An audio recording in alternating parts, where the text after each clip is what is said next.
Right then, let's get going. Feet hip width apart as always. Face a little bit forwards and if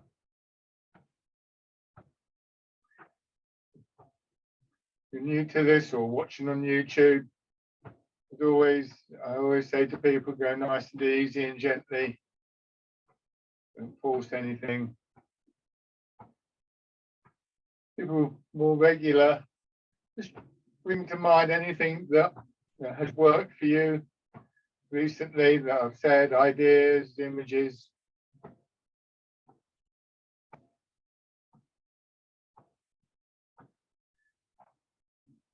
Always giving yourself plenty of time to start up. A few slow, gentle breaths.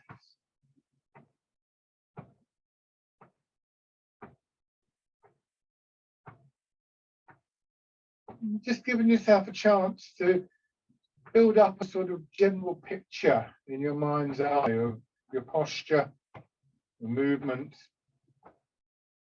And you can use just a very simple, basic body scan, starting with your feet, and just check that your feet are hip width apart, toes point forward. But they could be very slightly turned out, but not too far, depends on what's comfortable for you. In your feet, you want to try and feel that your weight is a little bit forward. This is exaggerated, but you can see how that's, see the angle that I'm at. It will be more like this, realistically. I want it to see what I'm doing. That should bring your knees roughly above your toes. And then just allow your hips to drop back. Remember that releasing feeling that I've mentioned in the past, that sense of just ungripping, shall we call it, if that's the word. So you end up with your hips above your ankles, a slight curve in your knees. And that, if you want an idea of how that feels, if you start off by just clench very tightly here, that's quite uncomfortable. But if I can just do that with the muscles of my hand and arm, just eases off a little bit. And it's the feeling of that releasing in, say, your lower back or wherever you feel you need to do it, is basically that. So sometimes just by having a sense of what we're trying to get to, it can encourage that within our body. This is intent. So we intend to do something. You know, there's a lot that we do without conscious thought, but there is in any case a kind of intent there.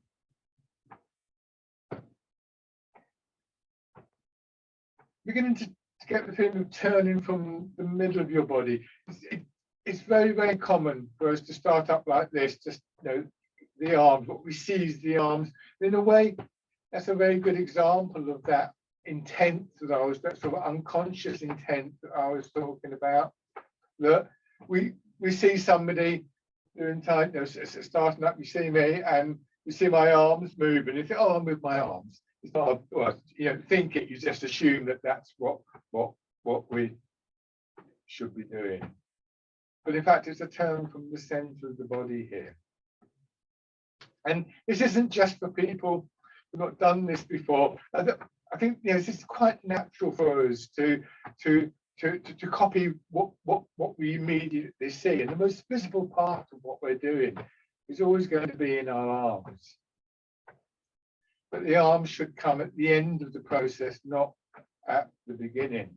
So as you turn here in the middle of your body, you see where my finger is, then I'm also turning here in the solar plexus and here in front of my throat. And that means my shoulders are moving. And because my shoulders are moving, it's just pulling my arms around. So it's a movement that engages one way or another our whole body. Again, for people who are less familiar with this, it's more difficult, but you may notice a change in your weight. There's a slight, or the beginning of a change in your weight. In the way that I do this exercise, there isn't an actual weight change, but it's almost like the feeling you'd get just before your weight would change. So it's about hips and waist, and that's why we want to try and just soften in this area. It can be a very tight area.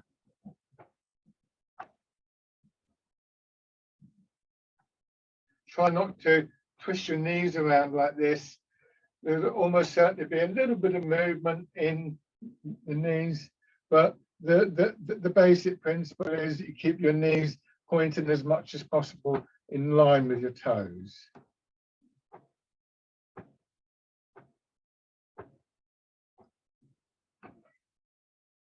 You're held up by your legs, of course. They're the things that are going down to the ground. So your legs are obviously very much engaged, but it's the back of your body rather than the front that supports your upper body, back of your body and your spine. That would be regarded as the yang element of the body, the supportive element. And the front of your body, your rib cage hanging slightly, and all the internal organs just dropping down slightly. It's sometimes said our chest should have a concave feeling to it, rather than a more typical posture, which is to sort of puff the chest out, it kind of draws in, just softening in the sternum. That will actually ease any tight, well, some of the tightness in your chest. So your breathing may start to come a bit more freely and fluidly.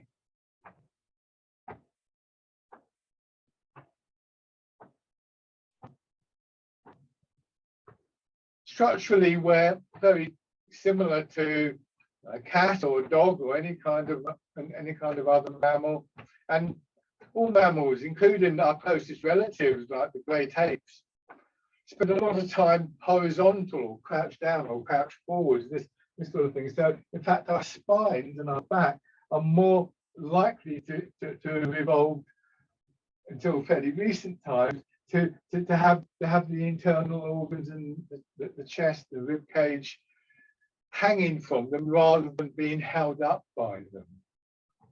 So the problem is that we want to try and be upright, which is our normal and natural state, but without the tightness and the tension that we often associate with it. And just raising your arms a little.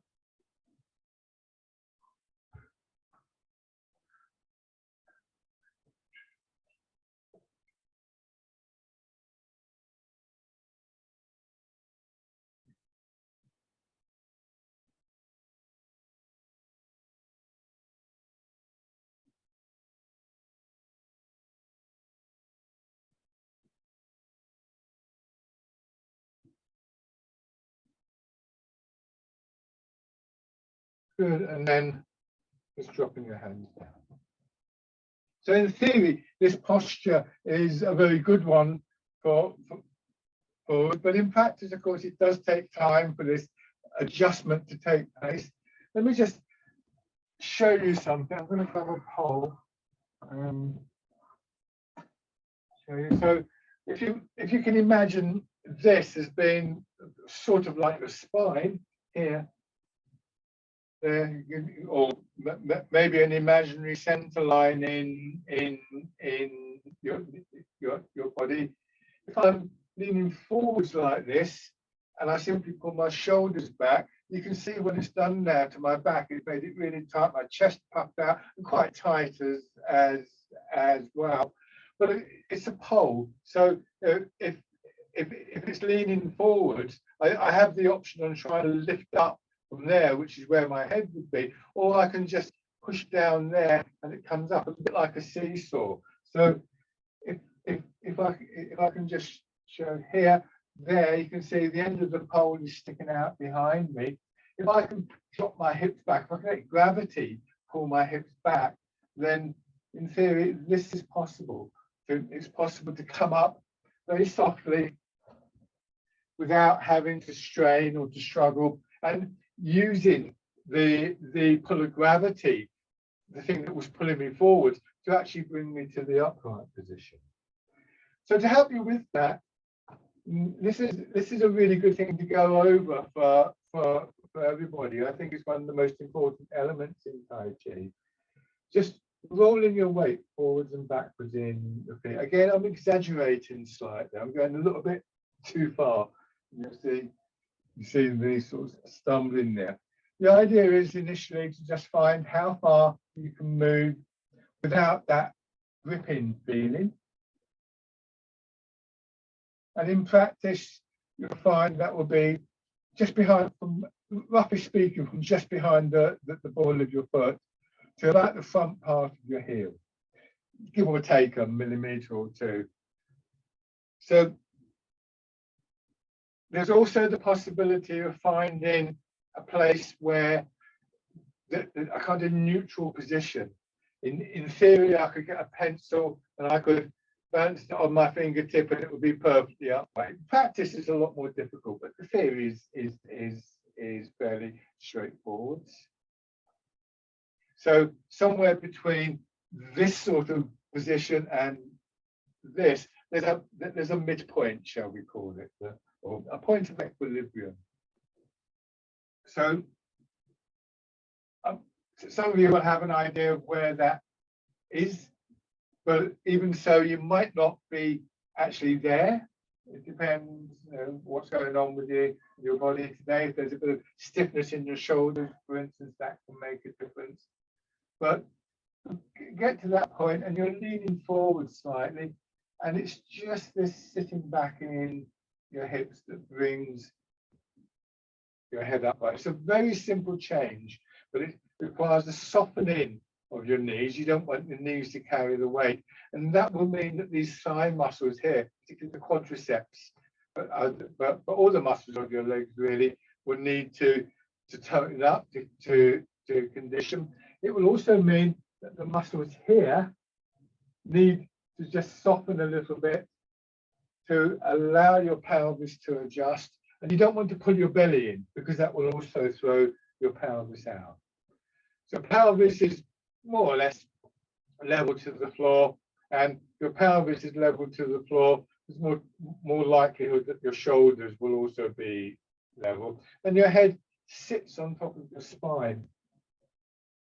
So if you imagine your shoulders as being like a shelf that you've built up from the ground, and if it's level, you could put a ball on it and the ball would just sit there. It wouldn't roll off. But if, for instance, halfway down, whatever was underneath the shelf was a bit crooked, either forward or backward or maybe to the side, you put the ball on the shelf and it will roll, because the top shelf would also be uneven, tilted or whatever. So we start to get this idea of a series of lines going through our body. I sometimes refer to them as grid lines, like the lines you would find on a map. Two lines going from shoulders to hips to feet. That midline that I showed you, or that, however you think about it, the terminology is difficult. And a line across your hips, a line across your shoulders. And we line ourselves up within that. We don't have those straight lines within the body. We know there aren't any straight lines in the body, but we can still use those lines to orientate ourselves. So with that sort of in mind, let your hips drop back a little bit more, and then push up. So as your hips go back, and it's your hips going back, not your knees going forward. I mean, again, the knees will go a little bit further forwards. Again, I'll show you from here, there.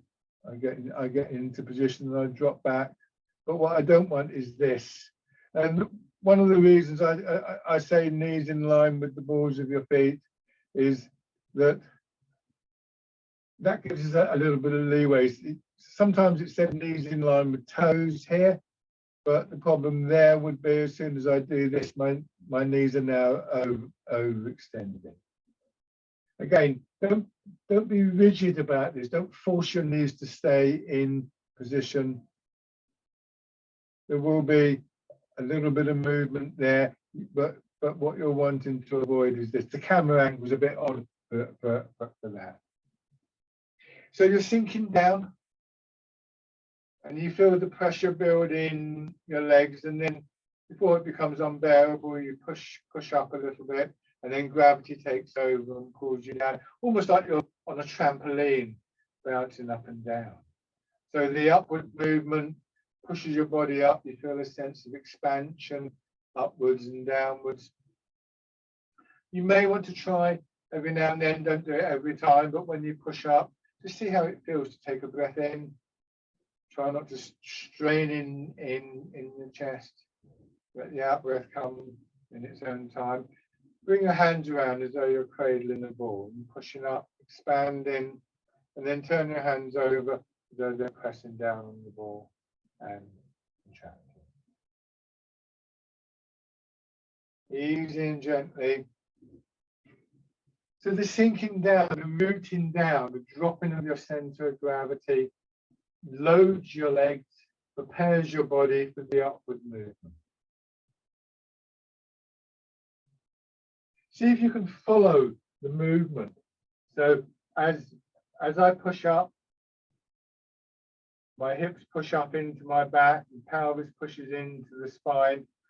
You can sometimes feel a sort of almost tingling feeling going up your spine, that feeling spreading out from the spine into the rest of your upper body. Very gentle, rib cage just expanding a little bit and contracting. If it does help you to follow your breathing, those of you I've given the breathing patterns to in the past can do that. But quite often we're told in these arts just to let our body breathe naturally, comfortably.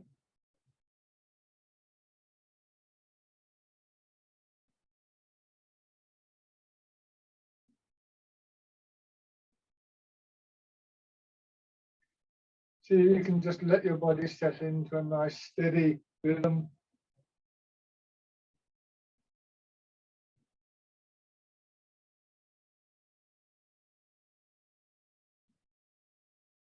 So the expansion and contraction are fairly equal.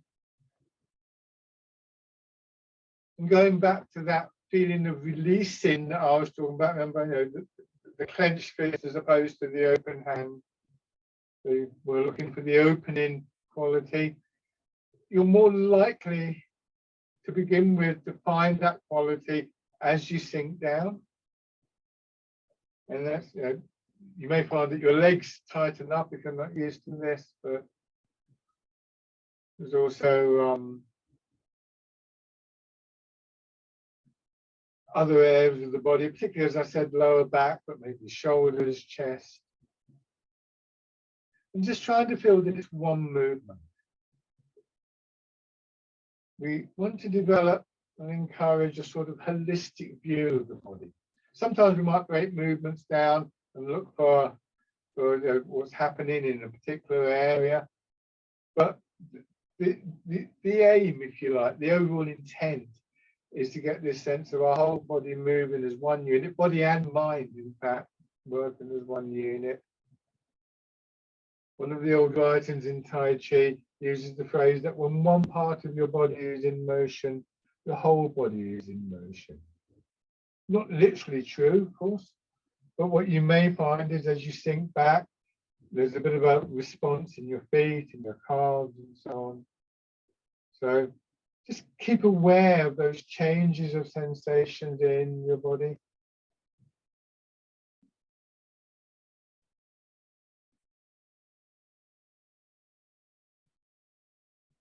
So there's two things here. One is we're constantly working to refine our posture for the physical benefits that we get from that, but also using that awareness of what we want our posture to be, where we're moving towards, to try and keep our attention engaged. So the movements, the postures, the whole body becomes a sort of vehicle for focusing our attention, for meditation, if you like. Now changing, turning your hands out. Wild goose.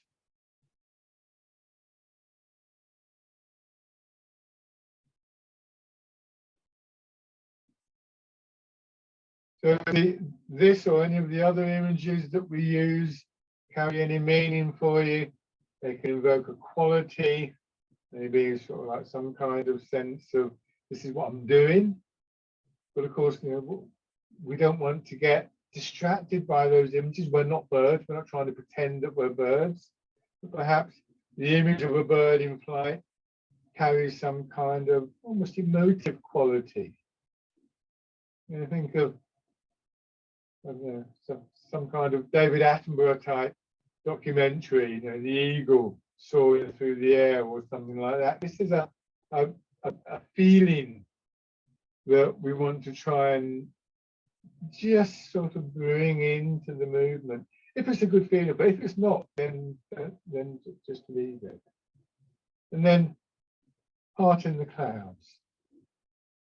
Cross your hands in front of your belly. Push up. Notice my elbows going out. Join my fingers around in a circle, and then down. This one's a bit more abstract in its image, but I don't know what it's like where you are today. Around here, it's a bit foggy and misty. If you go outside and it's a bit foggy and misty and grey cloud and so on and so forth, and suddenly there's a break in all of that, and the sun comes out, imagine how that would feel, that sort of opening up, that sense of expansion, maybe the sense of warmth or whatever. So again, using an image to invoke a sort of feeling within our body.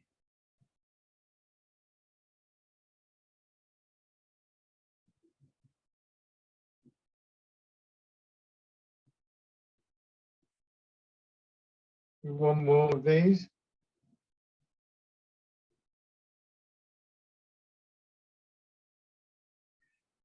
This time, let your hands just drop down to your sides. Notice the weight of your arms. And then as you push up, again, your elbow moving, pulling your fingers up, and then dropping down to take your fingers up a little bit higher, and then pull down. Almost like you're going to pluck something off the tree. It's actually called Dragon Plucks the Stars from the Sky, which is a lovely sort of exotic image, if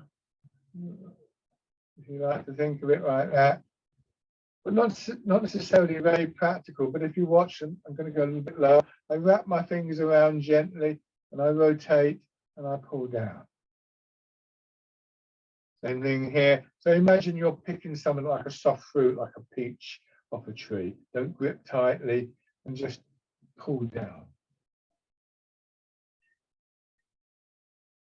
Go as high as you're comfortable, but always feel that you could have moved a little bit further. It's not meant to be a stretch, but what you will start to feel, hopefully, is a kind of opening through that side of your body. Another image I sometimes have with this exercise is that I've got a sort of piece of elastic, a strong piece of elastic that I'm standing on, and as I push up, my arm goes up. I'm just trying to pull that elastic up, and then I rotate, and I want it to contract slowly.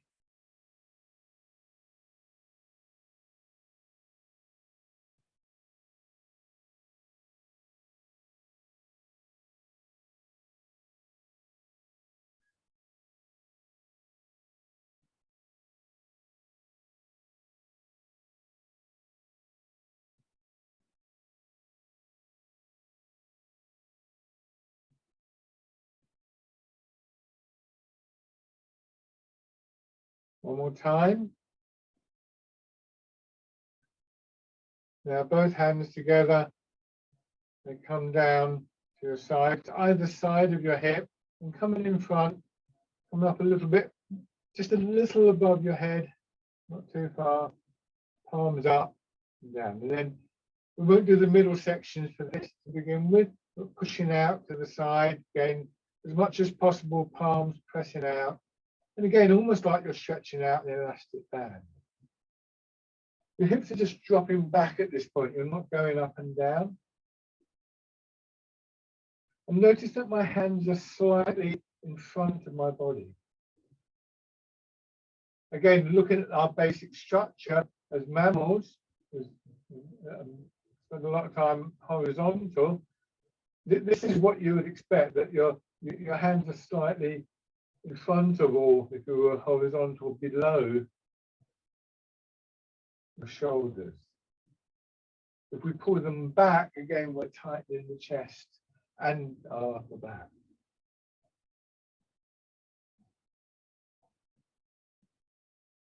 Now, the next time you push out, we're keeping that feeling in the front of your body, not tightening in your chest. Turning your hips again. Just let your upper body swivel around in one direction and then back, making sure to bring your hands back to your sides and then in the other direction. Try and be as precise as you can in the location of your arms and your hands, and then pushing out sideways. So we've got 4 stages now. So in Tai Chi, we get very particular about positioning of the body, our posture. And part, of course, that makes perfect sense from a physical point of view, but sometimes it can feel a little bit picky. What difference does it make if you move your little finger a couple of millimeters? Or does it really make a difference if your hands come to here or here rather than here? And maybe physically it's not always significant, although it can be.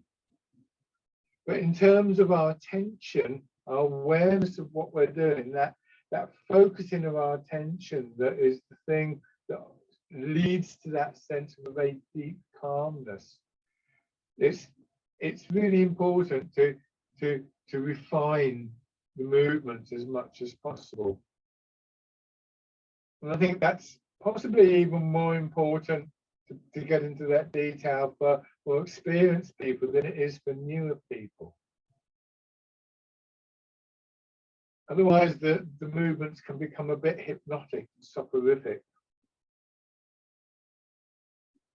People have sometimes said to me, "Are you in a trance?" And that it should be the exact opposite. I think I would be in trouble with my teachers if I was in a trance. Very much a clarity about where you are right here and now.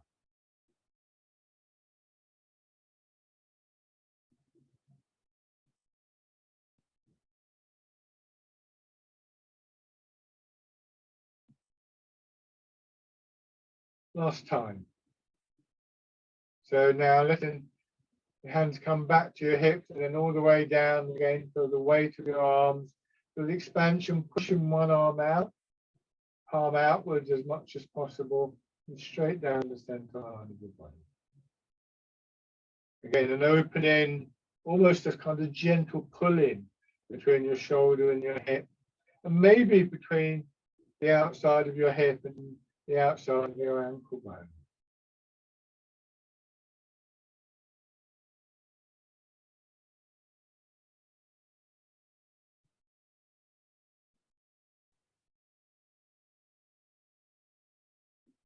And depending on how that pulling feels, you may or may not want to do the next section, but you could just try turning a little bit. If that moves from what I would describe as a pulling sensation to one where we feel that tightening, that gripping, then don't turn as far or leave it all together.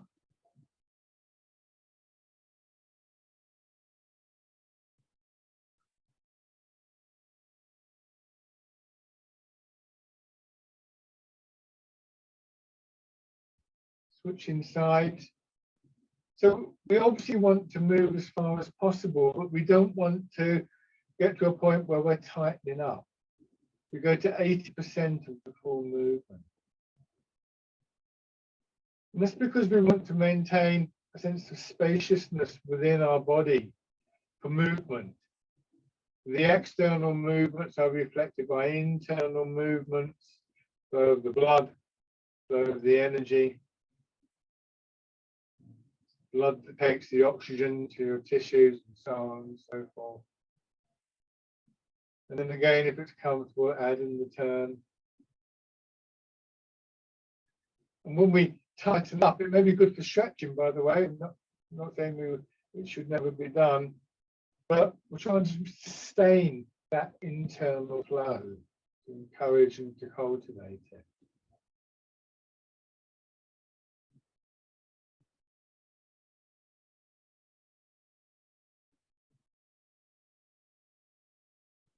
Hand drop down. Go back to this sinking down and pushing up. And this time we're going to deliberately push our pelvis out of alignment. You push your hips back, you push your bottom back, and that brings your head forwards. And then once again, you let your hips drop back, bringing your head upright, hopefully without straining, and you push up. And then again, just going as far as you're comfortable. Be aware of what's happening in your back and in your knees. It's a strong exercise there. Again, it's not about massive movements necessarily. And this time, letting your arms follow. Pushing forwards. And then drop back. Pushing up. Easing forward. Sorry, my hand disappeared there. This is rowing a boat in the middle of the lake. 3 stages. 1, you push up. I can't do it with both hands here. 2, you push back. Let your hand drop down from the shoulder. And 3, let your hips drop down to bring your head and your shoulders upright.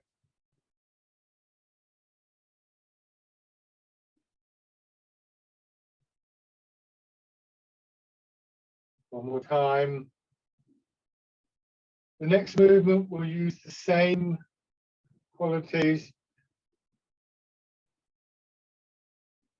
and bring our hands to here, but we introduce the turn as well. Then you push your hips back, hands go out at about hip height. So there's a table in front of you. It's called polishing the table, just letting your hands slide around. Again, take care. It's a strong movement in your back. So I try and do these movements quite big so you can see what I'm doing. But because of that, I am throwing my posture out a little bit. I know I am.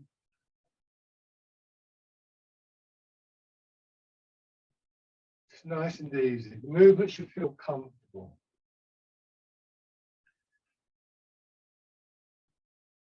One more time.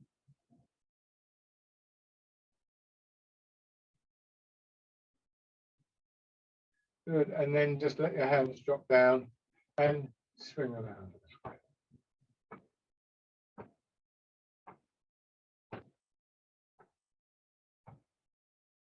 And shake out. Okay, so have your feet a little bit wider apart. If you know horse riding stance and go into the full stance, that's great.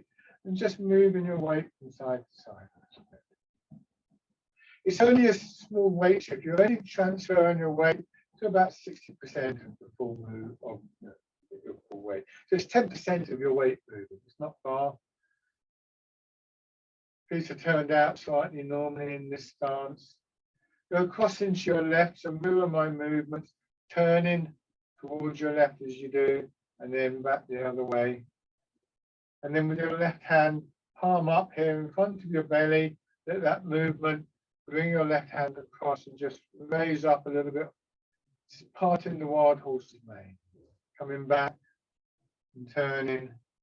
Turn both hands palm in as though you're holding a largish ball between them. Come back and then push into the right foot. Drop your left hand down in front of your head. Back. The name parting the wild horse's mane always invokes these images. My first teacher used to talk about the horse running across the plain, the mane, the tail flowing freely. And for me, it's a lovely image.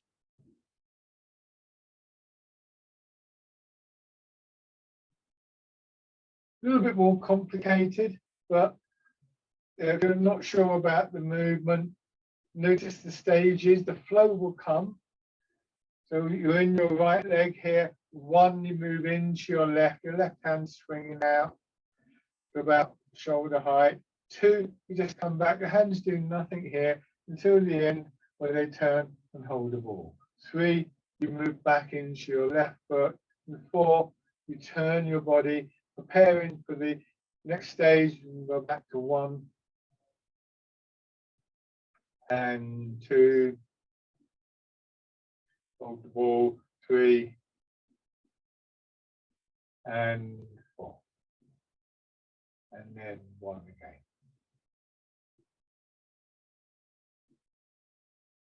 And again, even if you feel that you know this exercise, do reflect on those numbers. It's very easy to get sloppy about these movements. I know only too well. Every time I visit my teacher, it's pointed out to me in one way or another, there's always something that gets corrected, something I've overlooked or forgotten about or just taken for granted. And again, we're just trying to remain alert here. Excuse me a moment. Here we go. Back.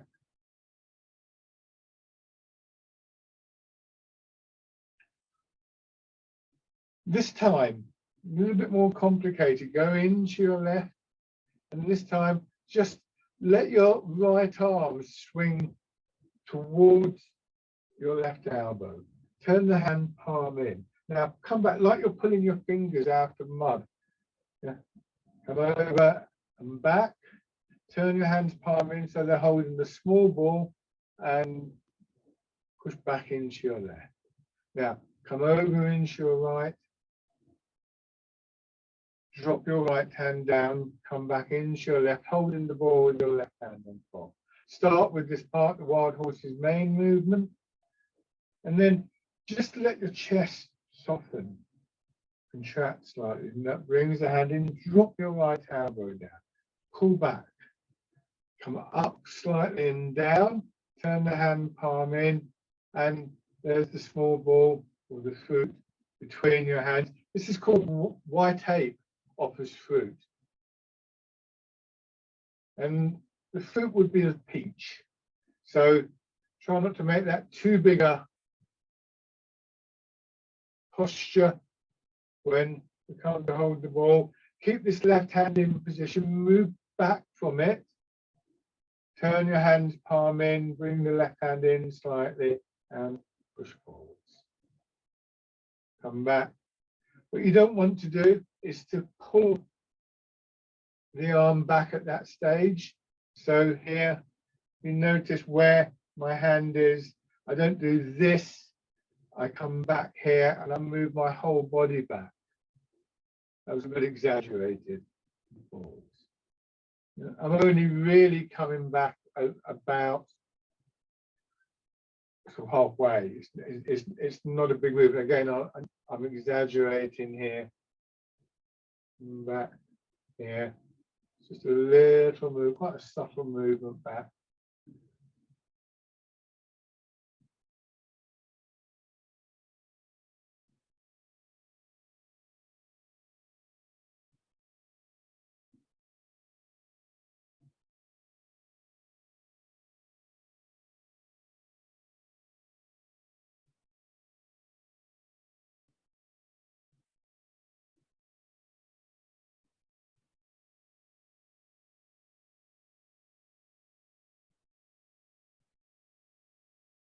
White ape offers fruit.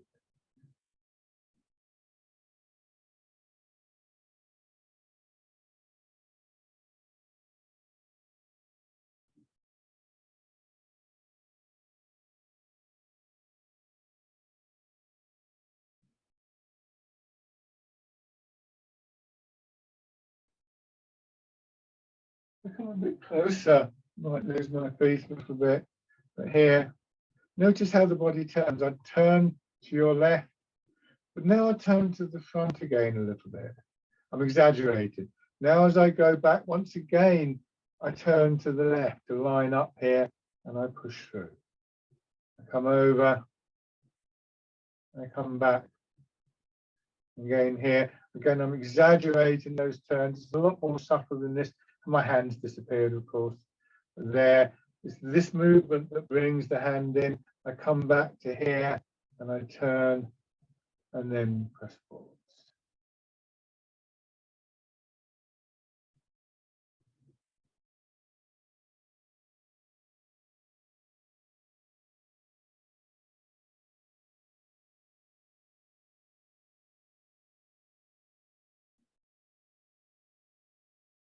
So the extending hand will move a little bit.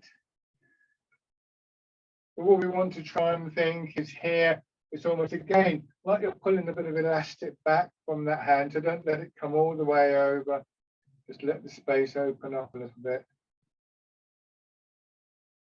One more time, wire tape off this fruit.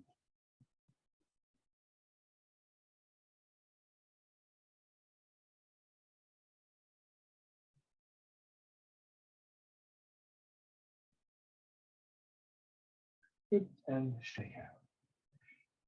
So we go from fairly simple movements and then combining them in a way, or combining the principles to get the bigger, more complicated movements. Trying to keep a sort of sense of clarity about what we're doing as we do that. Now, have your right foot forward. Keep the width of your step. If you're doing it like this, it's a bit tricky. So front foot points forwards, the back foot out at a comfortable angle, and once again, your weight transferring from the side as much as possible. In wire tape offers fruit, there's one moment where we do go up and down, but that's unusual. Mostly, we want as much as possible to keep our hips and our shoulders at one level. We're going to up to 70% of your weight in your back foot, and a little bit less, maybe 60% in your front foot. If you've got an idea of where you found that point of equilibrium that I mentioned at the start of the session, then imagine a line connecting those 2 points, one in each foot, and that you're moving along that line. So again, quite precise. It's quite a narrow line, it's like you're kind of crossing a stream on a narrow plank. You want to be very careful. If I veer off that line, that's when I'm more likely to stumble. It's when I'm more likely to stiffen up. And so, as much as possible, keeping this spacious, elastic, supple feeling as we move.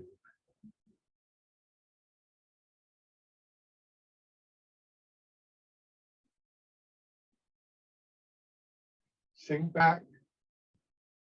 Raise your toes, a bit more weight will come into the front foot. Have the front foot turned out now, and then let the knee come forward, a bit more weight in the front. Gradually allowing more of the weight to flow down to your leg. So if we think about that alignment of the body that I talked about, think about a drain pipe down the side of your house. If it's straight, the water will drain straight down. If there's a bend in it, then that's where you could get a blockage. So try and keep that upright feeling, your head above your foot, not leaning backwards or forwards. And then just draw your front foot in and step out. Put your heel down, lower your toes, move forwards. Bend your back knee, let the heel come in, bring the foot in and then push out. Don't view this as an exercise in standing on one leg. It's one that will help you stand on one leg if that's important to you. But what we're looking for is to align our body, to root down, to drop our center of gravity. When we've got the alignment and the root, the low center of gravity, we're stable. If you're stable, you shouldn't need to balance. It's only when I lose that stability for some reason or another that I then have to start trying to balance out that instability. And when you do get the odd little wobble, which everybody gets, if you can just let the hips settle. So I'm like this, and that, and I'm all over the place. If I can let my hips settle, I can come back to that stable feeling. What you might want to do, in fact, you can just have your fingers lightly touching a wall, just to give you that little bit more confidence in being able to soften, to allow your hips to drop down. And then your left foot forward, same thing. You may well find, it's very common again, that it's more comfortable getting your weight to settle in one leg than another. Maybe if you've had some kind of injury, a problem with one leg, or your knee or your hip or something like that, it may be because of that. Or it might be maybe for instance, if it's your front leg, maybe you're leaning forward slightly or something. Either way, just compare the two. What are you doing that's different over one leg than another? And as you become more aware, again, this feeds into our intent, and we're able to make little adjustments that help to correct. Raising your toes and your heel.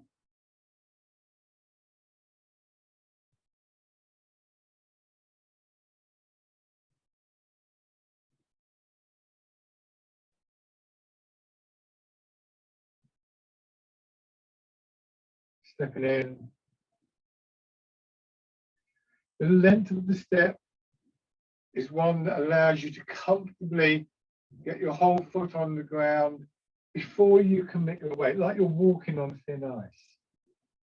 But like walking on thin ice, you put your foot down, you might just press in a little bit just to test the ice. Is it going to be strong enough to carry your weight?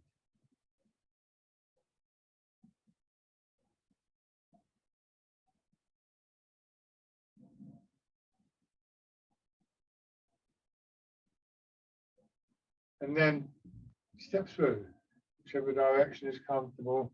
Notice when I do this, my front foot is turned out. And that means that my body's going to turn a little bit. Remember at the start I said that the turning in your center will also affect your legs. And here we see, if I exaggerate, this is very exaggerated. When I turn, notice how it brings my hip around and my foot in. In fact, in this particular exercise, it should barely be noticeable from the outside. Change direction. But it's something that you can begin to feel. Again here, see, again, exaggerated. It's not that much, but just a slight change in the orientation of your hips and shoulders. Enough just to bring a bit of connection to your feet.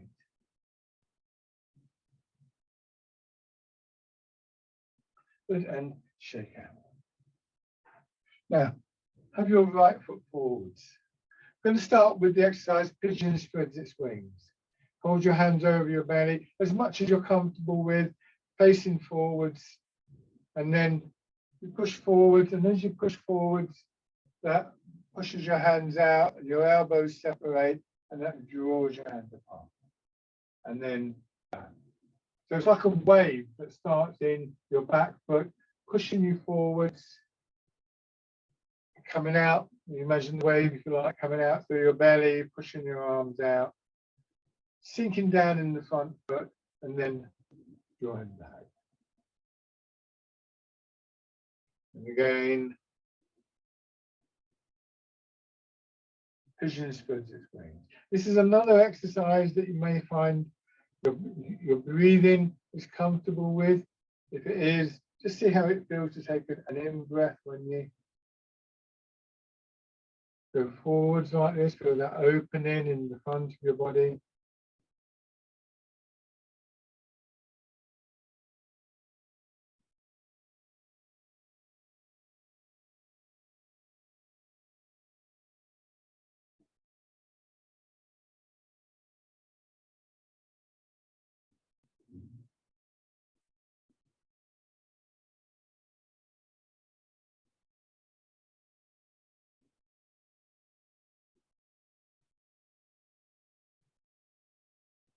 One more time.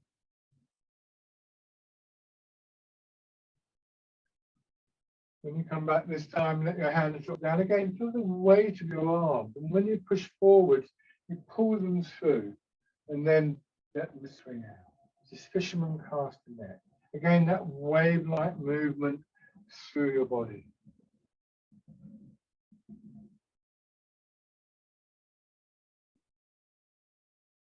Notice that I just adjusted my posture then. I didn't have it quite right as I turned around to face you. Didn't feel quite right. And this is something that we get accustomed to, these feelings in our body.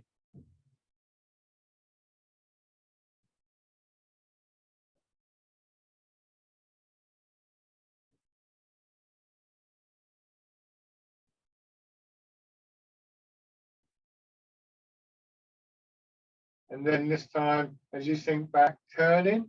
So now you draw your hands back, they drop down and they swing up a little bit. Around about shoulder height, they'll start to come down and you come forwards, bringing your hands down towards your hips. And again, they will swing up. So now you can perhaps see my body turning, making this figure of eight movement, sideways figure of eight or an infinity sign. And as much as possible, the palms of your hands facing the direction of movement. Imagine you're doing this in water. So mostly the pressure, the water would be against the palms of your hands. And you'll find that there's just natural points where your arms will rotate to accommodate that.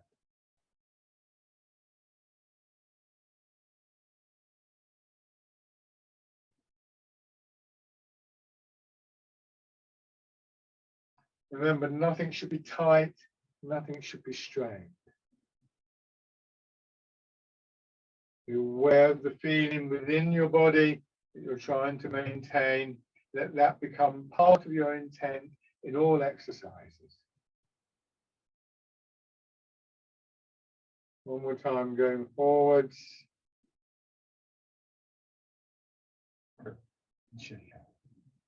So the same set of exercises now with your left foot forwards, starting as before with the pigeon spreads its wings. The image of moving through water is a common one that we use for all exercises. Water offers a medium that we have to put a little bit of effort into moving through. Yet at the same time, we sort of usually quite intuitively realize that to strain, to tighten up when we're moving through water would make it more difficult, a lot more difficult for us. So it would increase the resistance. So the image of moving through water both builds up a very particular sense of connection in the body and strength within the body. And yet at the same time encourage this softening quality, particularly in our joints.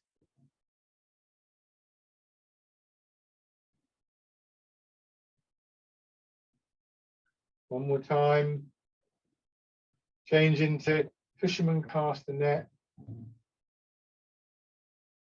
The weight of your arms pulling through. And you see, notice that if the slight curve in my elbow, my wrist, my fingers, as you might expect when you're pulling your hand through water, fingertips coming through last of all.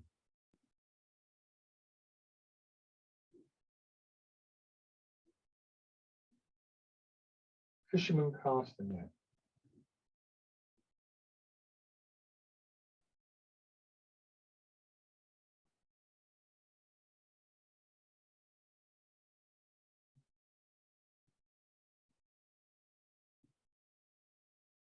And then as you come back, drawing your hands back, turning into this infinity sign, the figure of eight line.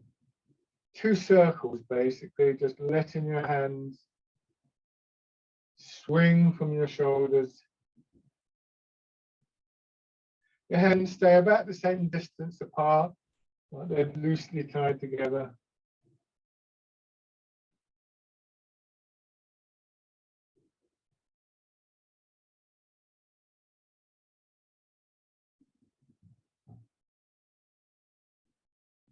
Just turn your front foot out just a little bit and see if you can combine this with the stepping. As your arms swing up, the foot comes in, forwards, and then down. Raise your back heel.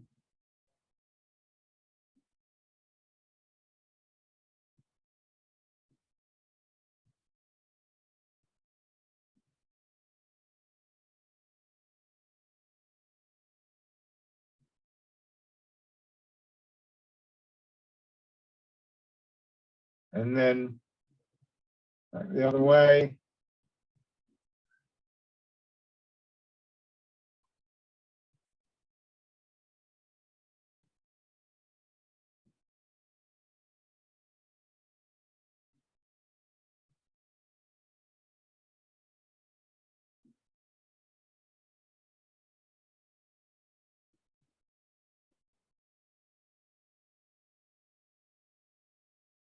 And just bring your feet parallel. And shake out. Rubbing your hands together. And then tapping over your face. Pads your fingers. Just think about your posture while you're doing this. Don't stiffen up. Going over your head with the palms of your hands down to your neck.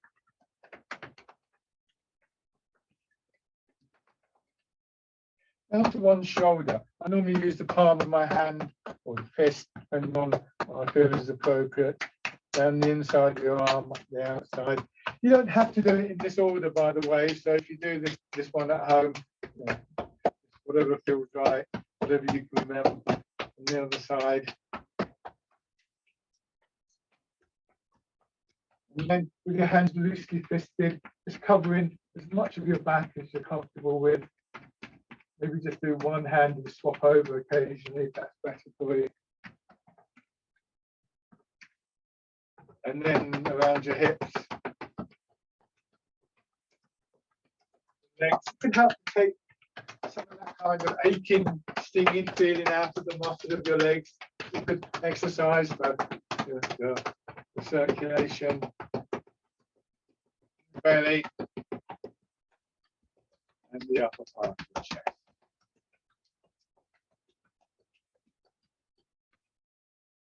Good. So back to the parallel stance. Weight a little bit forward, hips dropping back.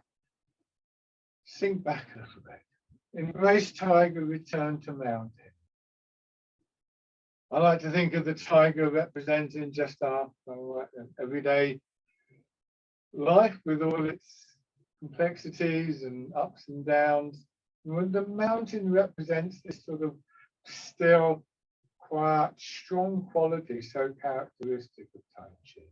Your arms go out, they wrap around as though you're going to hold a ball against your chest.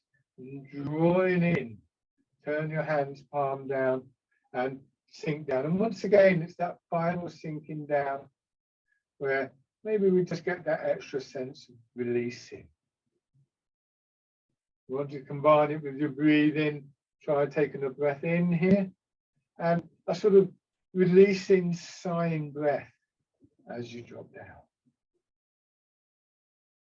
Don't rush into the next one. Notice that at the end of the movement, at the bottom of the movement, pressing down here, I just let my hands come to their full length. I feel their weight again before I press up.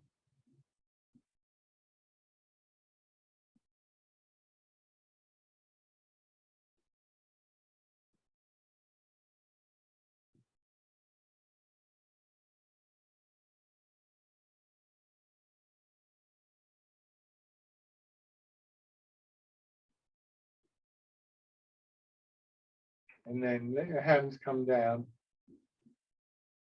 Close your eyes if it helps. And just take a couple of slow, gentle breaths.